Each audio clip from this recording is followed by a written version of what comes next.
नमस्कार, मी ॲडव्होकेट असीम सरोदे. असीम सरोदे लॉजिकल या यूट्यूब चॅनलमध्ये आपल्या सगळ्यांचं स्वागत आहे. आज आपण पर्यावरण, निसर्ग, पर्यावरण संरक्षण किंवा जैवविविधता या सगळ्या विषयांवर बोलण्याची आवश्यकता खूप जास्त निर्माण झालेली आहे. असे अनेक प्रश्न आहेत पर्यावरणाचे ज्याच्याबद्दल मी आपल्याशी संवाद साधणार आहे. परंतु आज केवळ एक विशेष न्यायालय कोणतं आहे पर्यावरणाचं संरक्षण करणारे त्याच्याबद्दलची माहिती आपण घेऊ.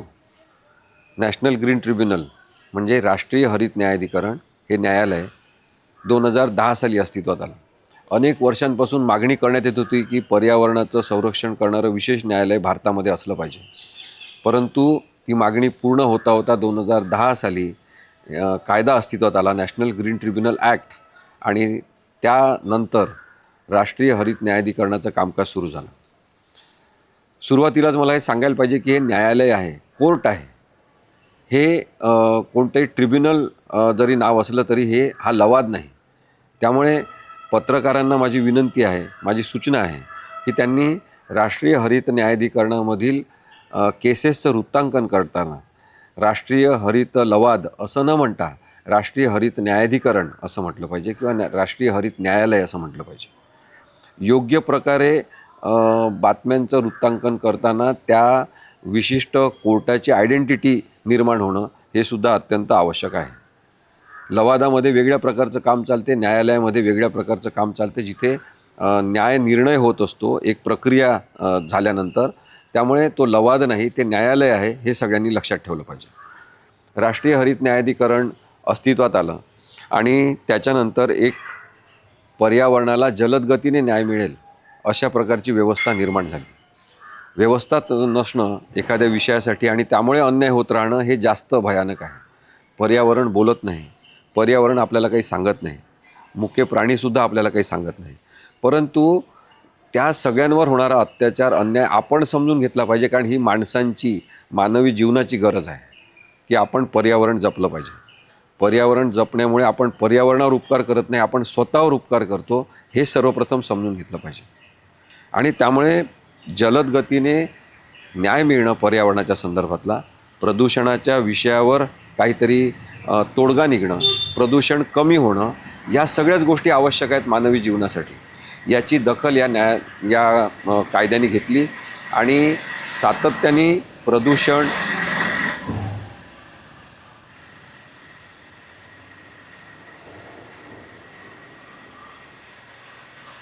सतत होणारे प्रदूषणाचे जे विषय आहेत ते या कायद्याने विशेषतः लक्षात घेतले. आणि जंगल वाचवलं पाहिजे, त्यासाठी जंगलतोड थांबली पाहिजे, वृक्षतोड थांबली पाहिजे, नैसर्गिक स्रोत जे आहेत जल, वायू, याचं संरक्षण झालं पाहिजे. त्यानंतर बहुविविधता जी पर्यावरणाची आहे, बायोडायव्हर्सिटी, त्याचं संरक्षण झालं पाहिजे आणि ती जैवविविधता टिकली पाहिजे, यासाठी विशेष प्रयत्न होण्याची गरज आहे. या उद्देशाने या न्यायालयाची स्थापना झाली आणि हे न्यायालय अस्तित्वात आलं. जरी सिव्हिल कायद्यानुसार म्हणजे सिव्हिल कोर्टप्रमाणे कामकाज झालं पाहिजे असं अपेक्षित असलं तरी सिव्हिल कोर्टच्या नियमांना हे न्यायालय बांधील नाही. पर्यावरणाला न्याय देण्यासाठी नैसर्गिक न्यायतत्वाचं पालन करून जी काही प्रक्रिया वापरता येईल ती प्रक्रिया वापरली पाहिजे, परंतु पर्यावरणाच्या प्रश्नांवर तोडगा निघाला पाहिजे, पर्यावरणाच्या प्रश्नावर न्याय मिळाला पाहिजे, अशा प्रकारची एक अत्यंत व्यापक प्रक्रिया या नॅशनल ग्रीन ट्रिब्युनल ॲक्टनी आखून दिलेली आहे. पर्यावरणाच्या प्रश्नांची सोडवणूक करत असताना पर्यावरणाचं प्रदूषण झालं किंवा प्रदूषणकारी अनेक प्रकल्प आणले म्हणून ज्या व्यक्तींवर अन्याय झाला किंवा पर्यावरणावर अन्याय झाला त्या संदर्भातली नुकसान भरपाई नुकसान करणाऱ्यांनी दिली पाहिजे, अशी सुद्धा एक योजना या कायद्यामधून धोरण म्हणून आणण्यात आलेली आहे. या कायद्याचं कार्यक्षेत्र पर्यावरणाचे सगळे विषय हाताळणं हे आहे. 2010 हा कायदा अस्तित्वात आल्यानंतर कोणत्याही प्रकारे कोणत्याच भारतातल्या न्यायालयाला पर्यावरणाचे विषय हाताळण्याचे अधिकार उरलेले नाहीत. या कायद्यामध्ये स्पष्ट तरतूद आहे की 2010 नंतर जे कोणते पर्यावरणाचे प्रश्न असतील त्या प्रश्नांची सोडवणूक करण्याचे सगळे न्यायालयीन अधिकार केवळ राष्ट्रीय हरित न्यायाधिकरण या कोर्टाला आहेत. इतर न्यायालयांनी पर्यावरणाचे प्रकरण हाताळू नये, एंटरटेन करू नये अशा प्रकारची व्यवस्था या कायद्यामध्ये स्पष्टपणे नमूद करण्यात आलेली आहे. त्यामुळे हवा, पाणी, जमीन, जल, जंगल, जमीन आपण म्हणतो तशाप्रमाणे जैवविविधता, वेगवेगळ्या इंडस्ट्रीजचं होणारं प्रदूषणकारी स्वरूप या सगळ्या संदर्भातली दखल घेण्याचे अधिकार राष्ट्रीय हरित न्यायाधिकरणाला आहे. जो कोणी व्यक्ती अशा प्रकारचा अन्याय सहन करत असेल, प्रदूषण सहन करत असेल, त्याच व्यक्तींना नाही तर ज्यांना माहिती असेल की अशा प्रकारचं प्रदूषण होतं आहे आणि पर्यावरणावर अन्याय होतो आहे, निसर्गावर अत्याचार होतो आहे, त्या कोणत्याही व्यक्तीला पर्यावरणाची केस म्हणून राष्ट्रीय हरित न्यायाधिकरणामध्ये जाऊन केस दाखल करता येते. आता हा सुद्धा एक व्यापक दृष्टिकोन आहे, कारण की लोकस स्टँडी नावाचा एक प्रकार आहे, एक शब्दावली आहे की त्याच्यामध्ये असं म्हटलेलं आहे की ज्या व्यक्तींना अधिकार आहे कोर्टात जाण्याचा त्यांनीच कोर्टामध्ये गेलं पाहिजे. तुमच्यावर अन्याय झाला असेल तर तुम्ही न्यायालयात जाऊ शकता, अशी एक साधं तत्त्व लोकस स्टँडीमध्ये नमूद केलेलं आहे. पण ही लोकस स्टँडीची संकल्पना या कायद्याने बाजूला ठेवलेली आहे आणि त्यांनी सांगितलं की ज्या व्यक्तीला माहिती असेल की पर्यावरणावर अत्याचार होतो आहे, अन्याय होतो आहे, ती व्यक्ती न्यायालयामध्ये जाऊन पर्यावरणाच्या हितासाठी दाद मागू शकते. आम्ही स्वतः एक केस दाखल केली होती की एक अमेरिकन नागरिक गोव्यामध्ये राहायला आली काही महिन्यांसाठी आणि तिला लक्षात आलं की इथे खूप मोठ्या प्रमाणामध्ये ध्वनी प्रदूषण होत आहे. तेव्हा त्या स्त्रीतर्फे आम्ही केस दाखल केली. तेव्हा हाच प्रश्न लोकस स्टँडीचा उपस्थित झाला न्यायालयामध्ये की एक अमेरिकन नागरिक असलेली व्यक्ती पर्यावरणाची केस या न्यायालयात करू शकते का, तिला अधिकार आहे का. तेव्हा न्यायालयाने अत्यंत व्यापक दृष्टिकोन बाळगून निर्णय दिला की ती जरी अमेरिकन नागरिक असली तरी तिला इथे राहत असताना जे प्रदूषण जाणवलेलं आहे ते प्रदूषण ध्वनी प्रदूषणाच्या स्वरूपातलं तिने न्यायालयात मांडण्याचा प्रयत्न केलेला आहे. तिने न्यायालयाला मदत करण्याची भूमिका बजावलेली आहे आणि त्यामुळे तिलासुद्धा ती अमेरिकन नागरिक असेल तरीसुद्धा पर्यावरणाची केस करण्याचा हक्क आहे. आता हा अत्यंत महत्त्वाचा व्यापक दृष्टिकोन आहे. त्यामुळे आपण सगळ्यांनी लक्षात घेतलं पाहिजे की नागरिक म्हणून आपली जी पर्यावरण संरक्षणाची जबाबदारी आहे ती आपण कोणीही कुठेही असलो तरी पार पाडली पाहिजे. हा एक न्यायाचा तत्त्वाचा भाग म्हणून या कायद्याने जो अधोरेखित केलेला आहे तो अत्यंत महत्त्वाचा आहे. आता इतर न्यायालयांप्रमाणे या न्यायालयाची रचनासुद्धा नाही की एक न्यायाधीश बसलेले आहेत ते न्याय देतात, असं सुद्धा स्वरूप या न्यायालयाचं ठेवण्यात आलेलं नाही. या न्यायालयाची रचना करत असताना हे समजून घेण्यात आलेलं आहे की न्यायाधीशांना सगळं काही माहिती असेल असं नाही. न्यायाधीशांना कायदा कदाचित माहीत असेल, पण प्रदूषणाचं स्वरूप लक्षात घेत असताना त्या प्रदूषणाच्या संदर्भातली गंभीरता, त्याची व्याप्ती किंवा आपण डेप्थ म्हणू त्याची, ती किती खोलवर आहे, त्याचा काय परिणाम होणार आहे, तो परिणाम क्वांटिफाय करण्यासाठी त्याचं मूल्यांकन करण्यासाठीची जी बुद्धिमत्ता विशिष्ट स्वरूपाची लागते ती न्यायाधीशांकडे वकिलांकडे असेलच असं नाही. म्हणून न्यायाधीशांसोबत एक एक्सपर्ट मेंबर म्हणजे तज्ज्ञ व्यक्ती बसतील ज्या न्यायाधीशांसोबत न्यायाधीश म्हणूनच काम करतील अशा प्रकारची रचना या कायद्याची करण्यात आलेली आहे. आणि या कायद्याच्या अंमलबजावणीसाठी त्याच्यामुळे न्यायाधीशांसोबत तज्ज्ञ व्यक्तीसुद्धा न्यायाधीश म्हणून बसते आणि ते दोघंजणं मिळून या विशिष्ट केसेसचा सगळ्या विचार करतात. याच्यामध्ये सातत्याने हा विचार करण्यात आलेला आहे की पर्यावरणाला न्याय चांगल्या पद्धतीने मिळाला पाहिजे आणि त्यासाठी अभ्यासपूर्ण पद्धतीने न्यायनिवाडा झाला पाहिजे. हा उद्देश ठेवून या कायद्यानुसार ही विशेष रचना करण्यात आलेली आहे. या कायद्याची प्रक्रिया सुद्धा अत्यंत व्यापक आहे. या न्यायालयाची प्रक्रियासुद्धा विशिष्ट तरतूद असलेली करण्यात आलेली आहे आणि त्याच्यामध्ये सिव्हिल लॉ प्रक्रियेला हे न्यायालय बांधील नाही अशी स्पष्ट नमूद करण्यात आलेलं आहे.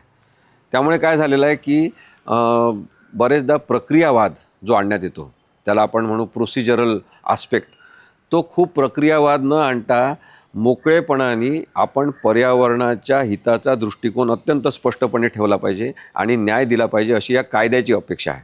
आता कायद्याची अपेक्षा पूर्ण होते का, कायद्याची अपेक्षा पूर्ण न होण्यामध्ये कोणते अडथळे आहेत त्याच्याबद्दल आपण कधीतरी जरूर बोलू.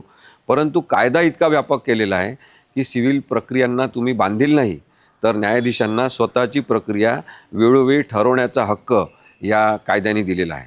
आणि त्यामुळे एक फ्री हँड दिलेला आहे न्यायव्यवस्थेला न्यायव्यवस्थापन करण्याचा, की पर्यावरणाचं व्यवस्थापन चांगल्या पद्धतीने परिणामकारक करणं हे मानवी जीवनासाठी आवश्यक असल्यामुळे पर्यावरण बोलू शकत नाही, पर्यावरण त्याचं दुःख सांगू शकत नाही, ते माणसांच्या तोंडून आपल्याला समजून घ्यायचं आहे.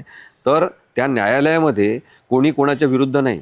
म्हणजे एक वकील बाजू मांडत असेल पर्यावरणाची, तर दुसरे वकील येऊन त्याच्यामध्ये प्रक्रियावादी पद्धतीने आम्ही पर्यावरणाचं काही नुकसानच केलं नाही असं खोटं नाटं सांगायचं, असा जर काही जणांचा दृष्टिकोन असेल तर तो चुकीचा आहे.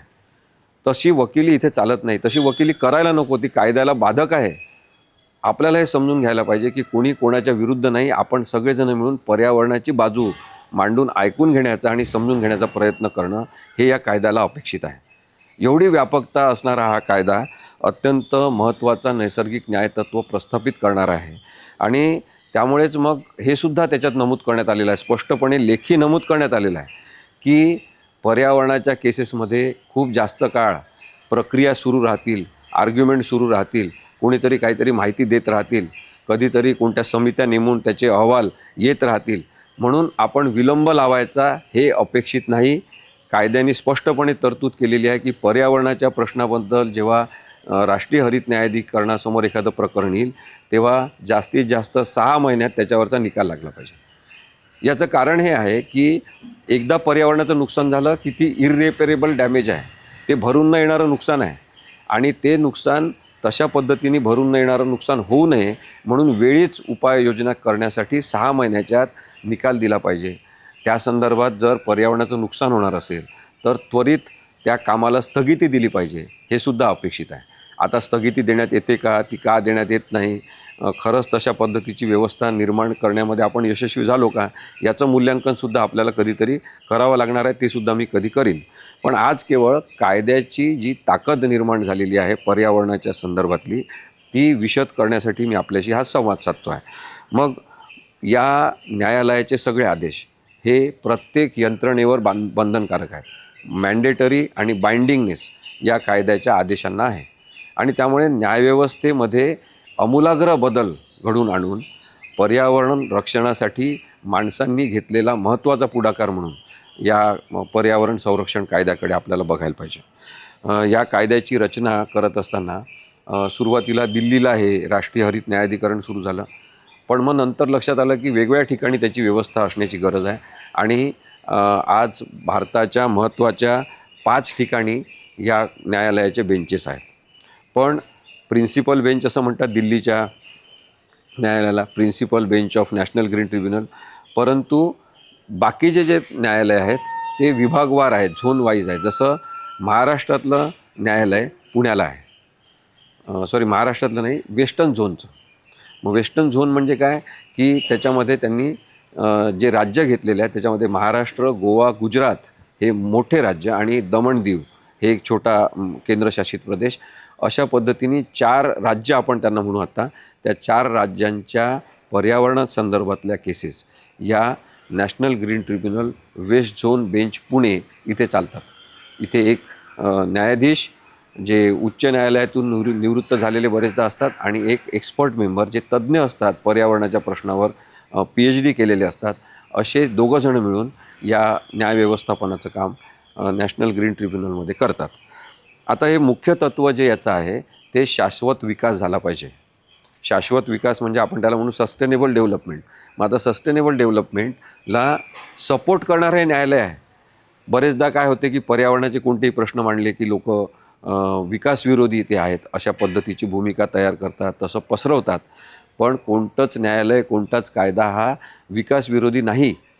तर विकास करताना भकासपणा यायला नको याची काळजी घेतली पाहिजे, एवढंच सांगण्याचा उद्देश या कायद्याचा आहे. आणि त्यामुळे पर्यावरणाच्या हितासाठी काम करणारे किंवा तशा संदर्भात केसेस करणारे लोक, त्यांचे खरं तर आपण उपकार मानले पाहिजे. त्यांचं आपण खरं तर महत्त्वाची भूमिका ही समजून घेतली पाहिजे की ते न्यायाचे चाकं फिरवत आहेत पर्यावरणाच्या हितासाठी आणि म्हणून अशा लोकांची समाजामध्ये खूप मोठी गरज आहे. एक प्रिकॉशनरी प्रिन्सिपल या कायद्याने प्रस्थापित केलेला आहे. प्रिकॉशनरी प्रिन्सिपल म्हणजे काय की नुकसान होणार आहे असं माहीत असलेला एखादा उद्योग, एखादा प्रकल्प, एखादी इंडस्ट्री सुरू होणार असेल तर त्याचं मूल्यांकन जर व्यवस्थित झालं नसेल तर त्यापूर्वीच त्या सगळ्या यंत्रणेचं मूल्यांकन झालं पाहिजे, त्या प्रकल्पाचं मूल्यांकन झालं पाहिजे आणि नुकसान होण्यापूर्वीच आपण काळजी घेतली पाहिजे.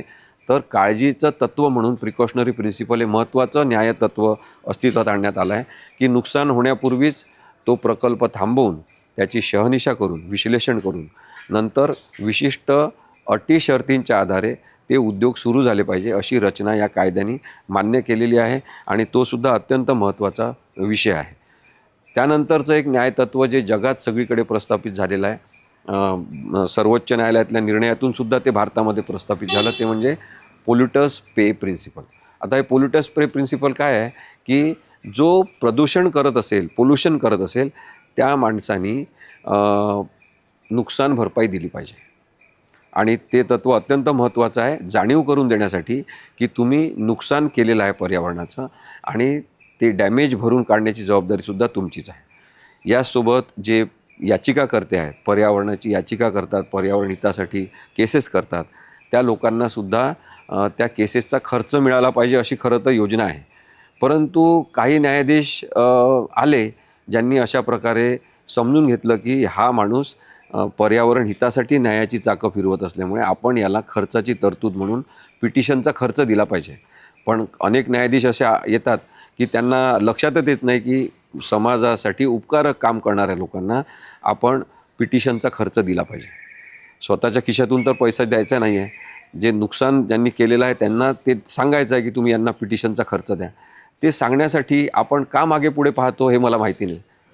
न्यायाधीशांनीसुद्धा अत्यंत सजगपणे, वकिलांनीसुद्धा अत्यंत परिणामकारक पद्धतीने आणि अत्यंत संवेदनशील पद्धतीने पर्यावरणाचे विषय समजून घेण्याची गरज आहे. कारण पर्यावरण हे तुमच्या माझ्यासाठी महत्त्वाचं आहे. पर्यावरणावर आपण उपकार करत नाही आहे, पर्यावरण आपल्यावर उपकार करते. त्यामुळे पर्यावरण, जैवविविधता, समुद्र, नद्या, डोंगर, नदी, नाले हे सगळेजणं आपल्यासाठी उपकारक आहेत. आणि ही सगळी जैवविविधता जी आहे, ज्याला आपण म्हणतो की एक भौगोलिक परिस्थिती आपल्यासाठी जीवन जगण्यासाठी निर्माण करणारी, ती वाचवणं ही आपल्या सगळ्यांची जबाबदारी आहे. पर्यावरण आपलं आहे, परिसंस्था म्हणून आपण त्याचं संरक्षण करणं ही आपली जबाबदारी आहे. कायद्याचा वापर खरं तर करायची गरज पडू नये अशा पद्धतीने आपली वागणूक ही पर्यावरणपूरक असली पाहिजे. हाच उद्देश या कायद्याचा आहे. After all it is logical.